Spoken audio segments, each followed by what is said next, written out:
अनपढ़ और पढ़ी लिखी माँ का प्यार। सुबह का समय था। एक छोटे से घर में सुमित और काजल बैठे हुए थे। पास में उनकी माँ कुसुम बैठी हुई थी। सुमित बेटा, स्कूल में अपने मास्टरों से एकदम इज्जत से बात किया करो। और काजल, तू भी क्लास में सब बच्चों के साथ मिल बांट कर रहना। बुरी संगत वाले बच्चों से दूर रहना, समझे? जी माँ, आपकी सारी बातें याद हैं। और सुनो, रास्ते या स्कूल में कोई गरीब या मुसीबत में दिखे तो उसकी मदद जरूर करना। किसी का मजाक मत उड़ाना। ठीक है माँ, हम हमेशा अच्छे बच्चे बनकर रहेंगे। कुसुम के घर के सामने ही एक बहुत बड़ा आलीशान घर था। मयंक और निखिल बेड पर बैठे मोबाइल में गेम खेल रहे थे। तभी उनकी माँ प्रीति वहाँ आ जाती है। लिसन बॉय, मेरी एक बात हमेशा याद रखना। तुम लोग इस मोहल्ले के सबसे अमीर और हाई क्लास बच्चे हो। तुम्हें किसी के सामने झुकने की जरूरत नहीं। Yes mom.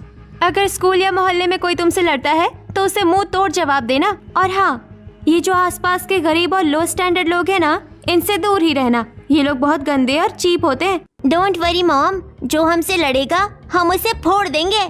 कुसुम सब्जी की दुकान पर खड़े होकर सब्जी खरीद रही थी कि तभी प्रीति पीछे वहाँ आ जाती है। अरे कुसुम, तुम अपने बच्चों को स्कूल तो भेज रही हो, पर जो बच्चे हैं वो ज्यादातर चीज अपनी माँ से सीखते हैं।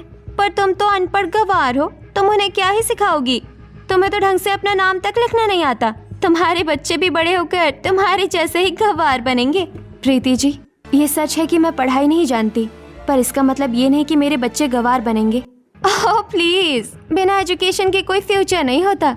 डिग्री तो कागज पर होती है प्रीति जी, पर इंसान की असली पहचान उसके संस्कारों और उसके व्यवहार से होती है। मेरे बच्चे पढ़ लिख कर बड़े अफसर बने या ना बने, पर एक अच्छे इंसान जरूर बनेंगे। कुसुम ये बोलकर वहाँ से चली जाती है। अगले दिन सुबह सुमित और काजल जल्दी उठकर पहले नहाते हैं और फिर पूजा करते हैं। फिर स्कूल जाने लगते हैं। जाने से पहले सुमित अपने माता पिता के पैर छूता है। जीते रहो बेटा, मन लगाकर पढ़ना। सुमित और काजल बाहर गली में आ जाते हैं। रास्ते में उन्हें शर्मा जी मिलते हैं। नमस्ते अंकल जी। नमस्ते बेटा। वाह, कुसुम के बच्चों के संस्कार कितने अच्छे हैं। सुमित और काजल स्कूल जाने के लिए रोड क्रॉस कर रहे थे कि तभी वहाँ पर एक दिमागी तौर पर बीमार आदमी शिवा आता है। वो रोड क्रॉस नहीं कर पा रहा था। भैया देखो, वो अंकल रोड क्रॉस नहीं कर पा रहे। माँ ने कहा था ना, दूसरों की मदद करनी चाहिए। सुमित और काजल जाकर शिवा को रोड क्रॉस करवाते हैं। अंकल जी, आप ये पानी पी लो, आपको अच्छा लगेगा। अंकल, ये पैसे आप रखिए। ये मम्मी ने हमें समोसे के लिए दिए थे। हमें पता है कि आप बीमार हैं और कुछ लोग आपका मजाक उड़ाते हैं, पर आप परेशान मत होना। सुमित और काजल वहाँ से चले जाते हैं। प्रीति के दोनों बेटे मयंक और निखिल जल्दबाजी में कार में बैठकर स्कूल जा रहे थे। Driver Raju car medium speed में चला रहा था। अरे राजू, तू बैलगाड़ी चला रहा है क्या? हम स्कूल के लिए लेट हो रहे हैं। हम तुझे पैसे देते हैं, कार तेज भगाना। छोटे साहब, आगे ट्रैफिक बहुत है और लोग भी चल रहे। तेज चलाऊंगा तो एक्सीडेंट हो जाएगा। तू अपना ज्ञान अपने पास रख, कुछ नहीं होगा। फुल स्पीड में भगा, हमें तेज स्पीड में ही मजा आता है। राजू डरकर कार की स्पीड बढ़ा देता है। तभी कार के सामने अचानक शिवा आ जाता है। राजू जल्दी से कार रोक लेता है। ए पागल बुड्ढे, मरने के लिए हमारी कार ही मिली थी क्या? अंधा है क्या? चल हट यहाँ से। शिवा गाड़ी के सामने से हट जाता है। गाड़ी आगे चली जाती है। रास्ते में मयंक और निखिल को काजल और सुमित मिलते हैं, जो कि पैदल स्कूल जा रहे हैं। ओए सुमित, ऐसे पैदल जा रहे हो स्कूल? देखो, हम तो कार से जा रहे हैं अपने स्कूल। और वैसे भी ये तो उस गवर्नमेंट स्कूल में जाते हैं ना, एकदम गंदे वाले में। हमें देखो, हम टॉप इंटरनेशनल स्कूल में जाते हैं, वो भी कार से। और इसमें बैठने की तुम्हारी औकात नहीं। चल काजल, हमें स्कूल के लिए लेट हो रहा है। सुमित और काजल जल्दी से आगे बढ़ जाते हैं। कुछ समय बीत जाता है। सुमित और काजल के स्कूल में लंच का टाइम चल रहा था। सुमित और काजल एक बेंच पर बैठकर अपना टिफिन खोल रहे थे। तभी सुमित की नजर एक कोने में बैठे एक लड़के रोहन पर पड़ती है। रोहन, तुम ऐसे क्यों बैठे हो? तू टिफिन नहीं लाया क्या? नहीं, मेरी माँ बहुत बीमार है तो वो टिफिन नहीं बना पाई। अरे तो इसमें दुखी होने वाली क्या बात है? मेरे टिफिन में माँ ने बहुत टेस्टी आलू के पराठे रखे हैं, हम तीनों मिलकर खाएंगे। हाँ, और सुन, जब तक तेरी माँ ठीक नहीं हो जाती तब तक हम रोज तेरे लिए एक्स्ट्रा लंच लाएंगे। तीनों एक साथ मिलकर लंच करते हैं। कुछ समय बीत जाता है और दोपहर का समय हो जाता है। मयंक और निखिल अपनी कार से उतरकर घर जा रहे थे। वहीं पास में एक आदमी बहुत भारी बोरा उठाने की कोशिश कर रहा था। अरे बेटा, जरा सुनो, ये बोरा बहुत भारी है, मुझसे उठ नहीं रहा। क्या तुम दोनों थोड़ी मदद मेरी कर दोगे? ए बुड्ढे, हम तेरे नौकर दिखते हैं क्या जो तेरा बोरा उठाएंगे? हाँ, हमारे कपड़े गंदे हो गए तो दोनों अंदर चले जाते हैं। तभी सुमित और काजल वहां आ जाते हैं। दोनों बिना कुछ बोले झट से बोरा पकड़ लेते हैं। रुकिए अंकल, हम उठवाते हैं। सुमित और काजल की मदद से दीनदयाल बोरा उठा लेता है और उसे लेकर वहां से चला जाता है। कुसुम खड़े होकर ये सब देख रही थी। हे भगवान, मेरे बच्चों को हमेशा ऐसा ही संस्कारी बनाए रखना। शाम का समय था। मयंक और निखिल पार्क में बैठे मोबाइल में गेम खेल रहे थे। तभी एक गरीब बच्चा उनके पास आता है। भैया, क्या मैं भी थोड़ा सा खेल लूं? गेट लॉस्ट, भिखारी कहीं के। ये कोई सस्ता फोन नहीं है जो तेरे गंदे हाथों में दे दूं। चिंटू धक्का लगने से जमीन पर गिर जाता है कि तभी सुमित और काजल वहां आते हैं और चिंटू को उठाते हैं। रो मत चिंटू, देख हमारे पास ये फोन वाला गेम तो नहीं है, पर हम तुझे एक बहुत मस्त गेम खिलाएंगे, पकड़म पकड़ाई। हाँ चलो, मैं चोर हूँ, तुम दोनों पुलिस पकड़ो मुझे। सुमित, काजल और वो गरीब बच्चा साथ में खेलने लगते हैं। रात का समय हो जाता है। कुसुम सुमित और काजल को बैठकर उनका होमवर्क करवा रही थी। माँ, ये साइंस का सवाल मुझे समझ नहीं आ रहा। बेटा, तुझे तो पता है ना मैं पढ़ी लिखी नहीं हूँ, मुझे कहाँ ये अंग्रेजी समझ आएगी। पर तू चिंता मत कर। कुसुम अपना स्मार्टफोन निकालती है और उसका वॉइस बटन दबाती है। गूगल दीदी, ये सूरज कैसे निकलता है, जरा हिंदी में समझाना मेरे बच्चे को। सुमित और काजल ये देखकर खुश हो जाते हैं। देख बेटा, मैं तो अनपढ़ रह गई, पर तुम दोनों खूब पढ़ना। तुम्हारे पापा दिन भर धूप में मेहनत करते हैं ताकि तुम अच्छे स्कूल में जा सको। उनकी मेहनत को कभी खराब मत होने देना। माँ, हम बहुत मन लगा कर पढ़ेंगे। अगले दिन दोपहर को कुसुम और प्रीति अपने अपने घर के दरवाजे पर खड़ी थीं। तभी मयंक निखिल कार से अपने घर लौटते हैं और सुमित काजल पैदल अपने घर लौट जाते हैं। मॉम, स्कूल में टेस्ट था, इसमें आपके साइन चाहिए, मेरे बहुत अच्छे नंबर आए हैं। वाह मयंक, गुड जॉब। ये लो मेरे सिग्नेचर, वो भी इंग्लिश में। माँ, सर जी ने बोला है कि गार्जियन की साइन करवा लाना। बेटा, मुझे तो अपना नाम लिखना भी नहीं आता, मैं तो अंगूठा ही लगाती हूँ। क्या मैं इस पर अंगूठा लगा दूँ? तुम्हारे सर जी कुछ कहेंगे तो नहीं? अंगूठा। ओह गॉड कुसुम, तुम कितने गवार हो, तुम्हें अपना नाम लिखना भी नहीं आता। सो फनी यार। माँ, आप इन लोगों की बातों पर ध्यान मत दो, ये लोग हैं ही ऐसे। आप चलो अंदर, मैं आपको नाम लिखना सिखाऊंगा। कल से आप अंगूठा नहीं साइन करोगी। सुमित, कुसुम और काजल घर के अंदर चले जाते हैं। समय बीत जाता है, रात हो गई थी। प्रीति की नींद खुलती है, वो पानी पीने के लिए उठती है तो देखती है कि मयंक और निखिल के कमरे की लाइट जल रही है। अंदर मयंक और निखिल गेम खेल रहे थे। अबे निखिल, जल्दी बंद कर गेम, मॉम आ रही है। दोनों गेम बंद कर देते हैं और अपनी किताबें खोलकर पढ़ने लगते हैं। तभी प्रीति कमरे में आती है। अरे वाह मेरे शेरों, तुम दोनों इतनी रात को भी पढ़ रहे हो। I am so proud of you. ऐसे ही पढ़ते रहो। मैं कल ही तुम्हारी शहर के सबसे बेस्ट और महंगे कोचिंग सेंटर में एडमिशन करवाती हूँ। इस बार तुम्हें स्कूल में टॉप करना है। प्रीति खुश होकर चली जाती है। अगले दिन दोपहर को प्रीति, मयंक और निखिल डाइनिंग टेबल पर एक साथ बैठकर फास्ट फूड खा रहे थे। यम्मी, घर के उस बोरिंग दाल चावल से तो ये बहुत बेटर है। हाँ मॉम, डैड ने हमें जो पॉकेट मनी दी थी ना, हमने वो सारी इसी में उड़ा दी। अब शाम को उनसे और पैसे मांगेंगे। सुमित और काजल प्रीति को फास्ट फूड खाते हुए देख रहे थे। दोनों जल्दी से कुसुम के पास आते हैं। माँ, मयंक और निखिल पिज्जा और चाउमीन खा रहे हैं, हमारा भी बहुत मन कर रहा है, क्या हम भी आज खा लें? हाँ माँ, प्लीज। देखो बच्चों, मैंने सुना है कि ये जो बाजार का पिज्जा मैगी होता है ना, ये बहुत बेकार होता है। जो लोग इसे रोज खाते हैं उनका पेट खराब हो जाता है और वो बीमार पड़ जाते हैं। और वैसे भी हमारे पास इतने पैसे कहाँ हैं कि हम रोज ये बाजार का महंगा खाना खा सकें। पर माँ, आज तो दिला दो, बस आज के लिए। आज सच में बिल्कुल पैसे नहीं है बेटा। सुमित और काजल दुखी होकर वहां से चले जाते हैं। रात का समय होता है। सुमित और काजल उदास होकर एक कोने में बैठे हुए थे। तभी कुसुम एक थाली लेकर आती है। आंखें बंद करो मेरे बच्चों, आज तुम्हारी माँ तुम्हारे लिए कुछ स्पेशल लाई है। स्पेशल? कुसुम थाली काजल और सुमित को देती है। थाली में पिज्जा और चाउमीन थी, जिसे देखकर सुमित और काजल खुश हो जाते हैं। अरे वाह माँ, आप ये पिज्जा और चाउमीन कहाँ से लाई? अरे ये कोई बाजार का कचरा नहीं है, ये रोटी वाला पिज्जा है जिसमें एकदम शुद्ध घर का मक्खन है। और ये चाउमीन मैंने आटे से घर पर बनाई है, खाकर देखो, उस बाजार के पिज्जे से 100 गुना अच्छा है। माँ, ये तो सच में बहुत टेस्टी है, आप दुनिया की बेस्ट माँ हो। अगले दिन सुबह मयंक और निखिल अपने क्लासरूम में थे। उनकी क्लास टीचर गुस्से में मयंक और निखिल की कॉपी चेक करती हैं। मयंक और निखिल, तुम दोनों ने कल का होमवर्क क्यों नहीं किया? और ये क्या गंदी हैंडराइटिंग है? मैम, कल रात हम बहुत इंपॉर्टेंट गेम खेल रहे थे, इसलिए टाइम नहीं मिला। तुम एक टीचर से ऐसे बात कर रहे हो? तुम्हें इसकी पनिशमेंट जरूर मिलेगी। बाहर जाकर खड़े हो। सुनिए टीचर, बबीता जी, हम बाहर नहीं जाएंगे। हमारे डैड बहुत अमीर और बड़े बिजनेसमैन हैं। वो चाहे तो स्कूल को खरीद सकते हैं और आपको कल ही नौकरी से निकलवा सकते हैं, इसलिए फालतू में मत चिल्लाइए। बबीता जी ये सुनकर गुस्से में उन दोनों को प्रिंसिपल के पास ले जाती हैं। शाम का समय होता है। कुसुम बैठकर सब्जी काट रही थी। पास में सुमित और काजल भी बैठे हुए थे।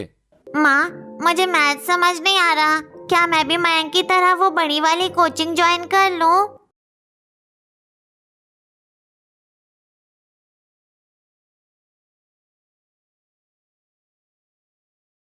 ओह गॉड सुमित बेटा, कोचिंग जाने के लिए पैसे लगते हैं और अक्ल भी। तुम्हारी माँ तो खुद अनपढ़ है, वो तुम्हें क्या कोचिंग भेजेगी।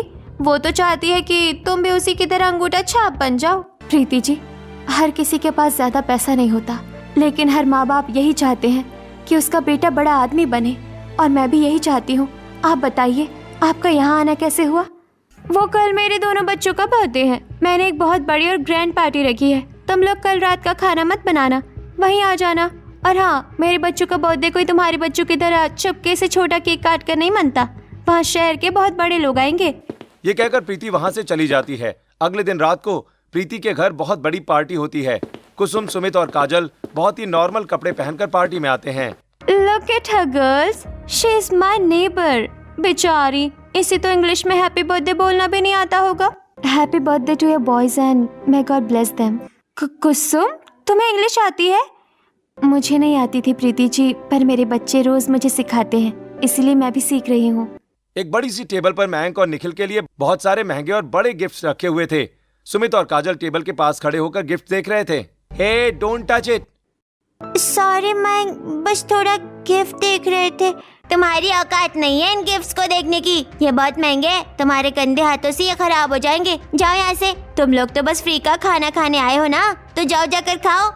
सुमित और काजल को बहुत बुरा लगता है। वो दोनों वहाँ से चले जाते हैं। अगले दिन संडे था। सुमित और काजल घर के बाहर खेल रहे थे कि तभी वहाँ एक सफाई वाला गली में झाड़ू लगा रहा है।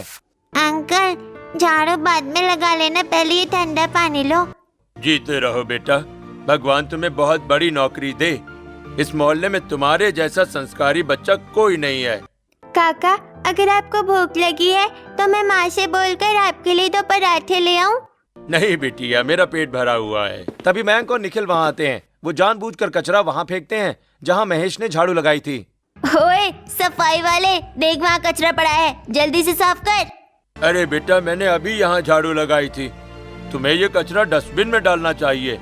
ए तू हमें सिखाएगा? हाँ, हम तुझे सैलरी देते हैं, चुपचाप अपना काम कर। तभी कुसुम अपने घर से बाहर आती है और ये सब सुन लेती है। मयंक, निखिल, ये क्या बदतमीजी है?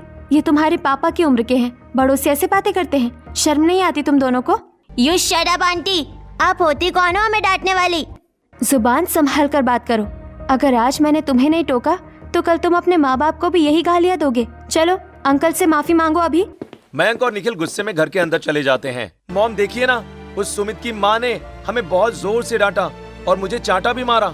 हाँ मॉम, हम तो बस खेल रहे थे, वो गवार आंटी बिना बातों के हम पर चिल्लाने लगी।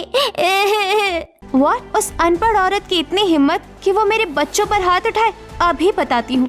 प्रीति गुस्से में बाहर आती है। ए कुसुम, तुम्हारी हिम्मत कैसे मेरे बच्चों को मारने की?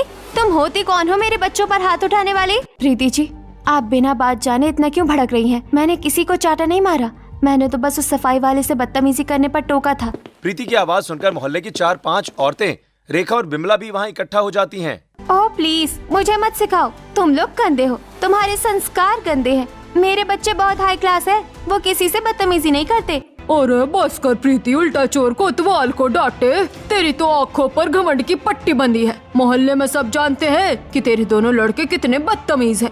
कल ही उन्होंने गुप्ता जी को भी उल्टा सीधा बोला था। बिल्कुल सही। और एक ये कुसुम के बच्चे हैं, जब भी रास्ते में मिलते हैं हाथ जोड़कर नमस्ते करते हैं। आप लोगों को क्या पता स्टैंडर्ड क्या होता है? मेरे बच्चे एकदम परफेक्ट हैं। प्रीति गुस्से में निखिल और मयंक को घर ले जाती है। अगले दिन शाम को एक पार्क में कुसुम और प्रीति थोड़ी दूर बेंच पर बैठी हुई थी। तभी वहाँ एक विदेशी आदमी जॉन आता है। Hey excuse me kids, can you help me? Sumit कुछ बोलने ही वाला होता है कि प्रीति वहाँ आ जाती है। अरे हटो तुम लोग, तुम्हें कहाँ इंग्लिश समझ आएगी? यस मिस्टर रॉस्क, माय बॉयज, मेरे बच्चे शहर की टॉप कोचिंग में जाते हैं। इनकी इंग्लिश एकदम मस्त है। कम ऑन मयंक, अंकल को एड्रेस बताओ। Can you tell me the way to the city museum? वो go straight then I don't know. Mom, मुझे नहीं पता। तभी सुमित आगे आता है। Sir, go straight from this gate and take the first left, and you will see the museum on your right. It is very near. Hey, wow! Your English is very awesome. Thank you so much. ये बोलकर वो वहाँ से चला जाता है। देखा प्रीति जी, ऊंची दुकान फेंके पकवान। स्कूल की फीस भरने से अकल नहीं आती, मेहनत से आती है। चलो यहाँ से इडियट्स। लाखों रुपए की कोचिंग में जाते हो और 2 लाइनें नहीं बोल पाए। मेरी नाक कटवा दी तुम दोनों ने। प्रीति मयंक और निखिल को वहाँ से ले जाती है। अगले दिन प्रीति अपने बच्चों के कमरे की सफाई कर रही थी, तभी उसे कुछ टेस्ट पेपर मिलते हैं। मयंक, निखिल, इधर आओ। ये क्या है? मैथ्स में 10 में से 2 नंबर, साइंस में 3 नंबर। तुम दोनों ने ये टेस्ट पेपर मुझसे क्यों छुपाए? मैं तुम पर इतना पैसा पानी की तरह बहा रही हूँ और तुम्हारे ये घटिया नंबर आ रहे हैं। मॉम, इसमें हमारी गलती नहीं है। हमारी साइंस वाली टीचर बहुत बेकार हैं। वो क्लास में कुछ और पढ़ाती हैं और टेस्ट में कुछ और ही पूछ लेती हैं। हाँ मॉम, वो तो हमसे चिढ़ती है। अच्छा, ऐसी बात है। ठीक है, तुम दोनों टेंशन मत लो। मैं कल स्कूल जाकर उस टीचर की क्लास लगाती हूँ। कुछ समय बीत जाता है। रात को मयंक और निखिल ऑनलाइन फोन पर गेम खेल रहे थे। मैं 500 रुपए हार गया इस राउंड में यार। अरे भाई, मैंने 100 लगाए थे और 300 जीत गया। एक काम कर, तू एक और बड़ी बेट लगा। जो हारे हैं वो सब वापस आ जाएंगे। पर मेरे पैसे खत्म हो गए। कल मॉम से कोई बहाना मारकर और पैसे लेने पड़ेंगे। अगली सुबह मयंक और निखिल प्रीति के पास जाते हैं।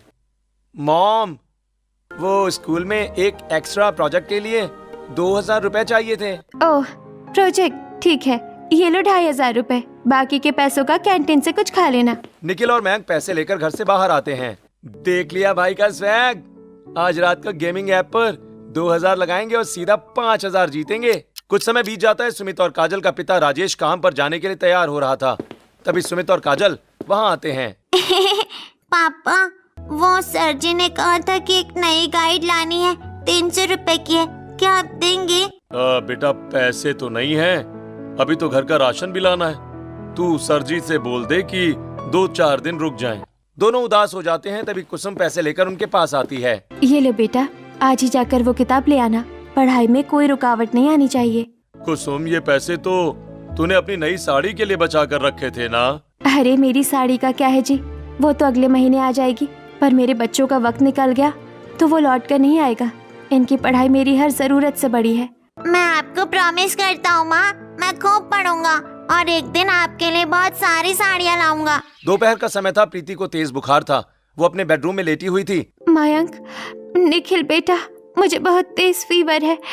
मेरे हाथ पैर बहुत दर्द कर रहे हैं। जरा आकर मेरे पैर दबा दो ना, और वो टेबल से दवाई दे दो। ओ मॉम, मेरा ये बहुत इंपॉर्टेंट गेम चल रहा है, मैं नहीं कर सकता। हाँ मॉम, आप बार बार आवाज लगाकर हमें डिस्टर्ब कर रही हो। हमें भूख भी लगी है, जल्दी से उठकर कुछ खाने को दे दो। तुम दोनों कितने सेल्फिश हो। तुम्हारी माँ बीमार है और तुम्हें बस अपना गेम और खाना सूझ रहा है। अरे यार, इस घर में कोई शांति से गेम भी नहीं खेलने दे सकता। चल निखिल, बाहर चलकर बर्गर खाते हैं। मॉम, आप खुद ले लो अपनी मेडिसिन। दोनों वहाँ से चले जाते हैं। कुछ समय बीत जाता है और शाम हो जाती है। कुसुम के घर में बहुत सारे रिश्तेदार आए हुए थे। कुसुम किचन में सबके लिए खाना बना रही थी कि तभी सुमित और काजल वहाँ आते हैं। माँ, यहाँ तो बहुत गर्मी है, लाओ मैं आपको पंखा कर देता हूँ। और माँ, आप बैठो, मैं पूरियाँ बेल देती हूँ, आप बस तल लेना। अरे नहीं मेरे बच्चों, तुम दोनों क्यों इस गर्मी में आ गए? बाहर जाकर बैठो रिश्तेदारों के पास पंखे की हवा में। आप हमारी माँ हो, आप इतनी गर्मी में हमारे लिए खाना बना रही हो, तो हम बाहर कैसे बैठ जाए? हम आपकी मदद करेंगे। सुमित हाथ वाले पंखे से कुसुम को हवा करता है और काजल कुसुम के साथ मिलकर खाना बनवाती है। अगले दिन की बात है। कुसुम और प्रीति अपने अपने घर के बाहर बैठी होती हैं। सुमित, काजल, मयंक और निखिल भी आसपास खेल रहे थे। तभी विशाल वहाँ आता है। नमस्ते प्रीति जी। नमस्ते कुसुम बहन, कैसी हैं आप दोनों? ओह माय गॉड विशाल, तुम इतने सालों बाद। चलो अंदर चलो। हाँ भैया, आइए ना। अरे नहीं नहीं, मैं तो बस यहाँ पास में ही एक एग्जाम सेंटर पे ड्यूटी के लिए आया था। सोचा आप दोनों पुरानी पड़ोसियों से मिलता चलूं। मेरे पास ज्यादा वक्त नहीं है। विशाल, ये मेरे बेटे मयंक और निखिल है। अब पहले से बहुत बड़े और इंटेलिजेंट हो गए हैं। ये शहर की सबसे टॉप और महंगी कोचिंग में जाते हैं। इनका आईक्यू लेवल बहुत हाई है। अच्छा चलो, एक बहुत बेसिक सा सवाल पूछता हूँ। बताओ मयंक, इंडिया के फर्स्ट प्राइम मिनिस्टर कौन थे? वो महात्मा गांधी, नहीं नहीं, विराट कोहली। मुझे क्या पता, ये तो हमने याद ही नहीं किया है। तभी सुमित और काजल विशाल के पास आते हैं। अंकल जी, पंडित जवाहरलाल नेहरू जी हमारे देश के पहले प्राइम मिनिस्टर थे। अरे वाह मेरे शेर, एकदम सही जवाब। ये लो तुम्हारा इनाम। विशाल सुमित और काजल को टॉफी देता है। मेरे बच्चे भले ही सरकारी स्कूल में जाते हैं, पर ये पढ़ाई में बहुत अच्छे हैं। विशाल वहाँ से चला जाता है। प्रीति जी, बुरा मत मानिएगा, पर पैसा पानी की तरह बहाने से अकल नहीं आती। आपको अपने बच्चों पर ध्यान देना चाहिए। शट अप कुसुम, तुम होती कौन हो मुझे पेरेंटिंग सिखाने वाली? तुम्हारे बच्चों ने एक रटा हुआ जवाब दे दिया। तुम खुद को बहुत स्मार्ट समझने लगी हो। मुझे पता है मेरे बच्चों को कैसे हैंडल करना है।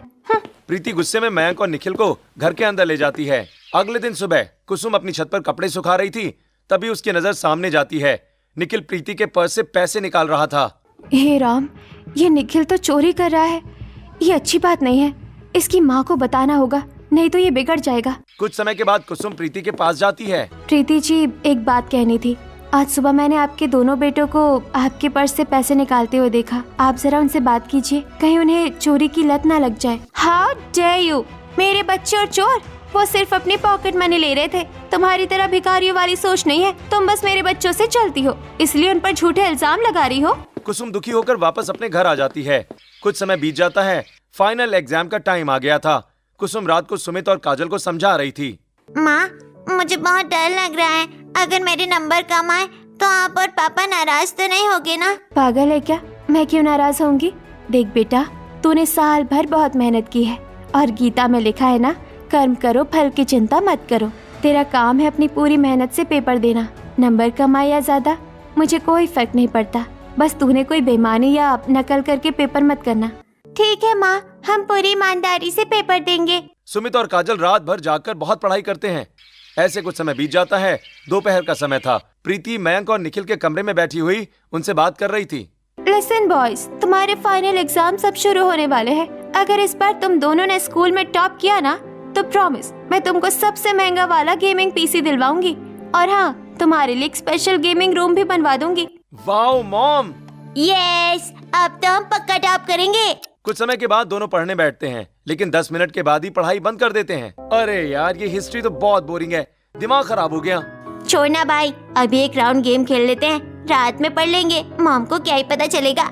ऐसे कुछ समय बीत जाता है। निखिल, मयंक और सुमित काजल के एग्जाम हो जाते हैं और आज रिजल्ट का दिन था। आई न्यू इट, तुम दोनों सच में जीनियस हो। तुम दोनों ने अपने स्कूल में टॉप किया है। मैं बहुत खुश हूँ। वहीं कुसुम के घर में सुमित और काजल अपना अपना रिजल्ट लेकर आते हैं। माँ, मेरे नंबर थोड़े कम आए हैं, मैं टॉप नहीं कर पाया। अरे पागल, इसमें दुखी होने वाली क्या बात है? मुझे पता है, मेरे बच्चों ने दिन रात एक करके मेहनत की है। ये नंबर तेरी सच्ची मेहनत है, नकल के नहीं है ये नंबर। ईमानदारी की सूखी रोटी बेईमानी के पकवान से मीठी होती है। मेरे लिए तो मेरे बच्चे ही टॉपर हैं। शाम का समय हो जाता है। प्रीति सभी को मोहल्ले में मिठाई बांट रही थी। वो कुसुम के घर भी जाती है। लो कुसुम, मुंह मीठा करो। मेरे मयंक और निखिल ने पूरे स्कूल में टॉप किया है। वैसे तुम्हारे बच्चों के कितने आए? बस पास हुए या फेल हो गए? मेरे बच्चे पास हो गए प्रीति जी, और मेहनत से पास हुए। अरे मेहनत का क्या अचार डालोगी? नंबर देखो नंबर। एनीवे, परसों एक बहुत बड़ी पार्टी दे रही हूँ, तुम भी आ जाना। देख लेना कि असली टैलेंट क्या होता है। प्रीति चली जाती है। मयंक और निखिल दूर खड़े ये सब देख रहे थे।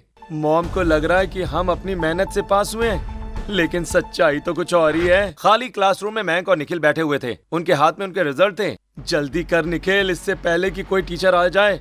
अपने नंबर बढ़ा ले। मॉम को लगना चाहिए कि हमने टॉप किया है। एग्जाम में 10 नंबर आए हैं, लेकिन 100 बना दे भाई, तू जल्दी कर। कुछ समय बीत जाता है। प्रीति के घर में पार्टी चल रही थी। बहुत सारे मेहमान और स्कूल के प्रिंसिपल भी आए थे, लेकिन प्रिंसिपल जी को ये नहीं पता था कि पार्टी किस लिए है। Thank you everyone. आज ये पार्टी मेरे जीनियस बच्चों मयंक और निखिल की सक्सेस के लिए है। तभी पीछे लगी बड़ी टीवी पर अचानक एक वीडियो प्ले होता है। वीडियो में मयंक और निखिल क्लासरूम में अपने नंबर 10 से 100 करते हुए साफ दिख रहे थे। ये वीडियो मयंक और निखिल के एक टीचर ने ही बनाया था। मिसेस प्रीति, मुझे नहीं पता था कि ये पार्टी किस लिए है। तुम्हारे दोनों बच्चे तो एग्जाम में फेल हो गए थे और मैं ये तुम्हें बताने ही वाला था। इन्होंने ऑफिस से रिपोर्ट कार्ड चुराकर खुद अपने नंबर बढ़ाए हैं। गेट आउट, निकल जाओ मेरे घर से। तुम दोनों ने मेरी सारी इज्जत मिट्टी में मिला दी। आज के बाद मुझे अपनी शक्ल मत दिखाना। प्रीति जी शांत हो जाइए, बच्चे हैं, गलती हो जाती है। ऐसे घर से बाहर मत निकालिए। तुम बीच में मत पड़ो कुसुम, ये मैटर मेरे घर का है। पार्टी खत्म हो जाती है। रात के 12 बज रहे थे। मयंक और निखिल घर के बाहर बैठकर रो रहे थे। तभी कुसुम उनके पास आती है। रो मत बेटा, पानी पियो। तूने गलती की है, इसीलिए तेरी माँ गुस्सा है। जब उसका गुस्सा ठंडा होगा तो वो खुद तुझे अंदर बुला लेगी। अगले दिन प्रीति ने बच्चों को घर के अंदर तो बुला लिया था, लेकिन वो उनसे बात नहीं कर रही थी। उसने उनका सारा गेमिंग सेटअप कूड़े में फेंक दिया था और उनके फोन भी छीन लिए थे। मॉम, प्लीज मुझे 500 रुपए दे दो, मुझे भूख लगी है। नो पॉकेट मनी, जब तक सुधरोगे नहीं एक पैसा नहीं मिलेगा। शाम का समय हो जाता है। मयंक और निखिल घर के बाहर खड़े थे।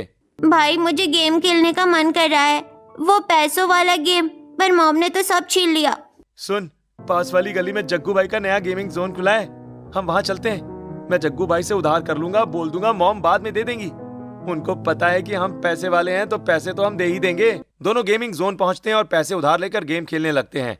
कुछ दिन बाद मयंक प्रीति के पर्स से पैसे चोरी करता है। पता नहीं मेरे पैसे कहाँ चले गए, किसने चोरी किया? मॉम, वो सामने वाले आंटी के बच्चे सुमित और काजल आए थे।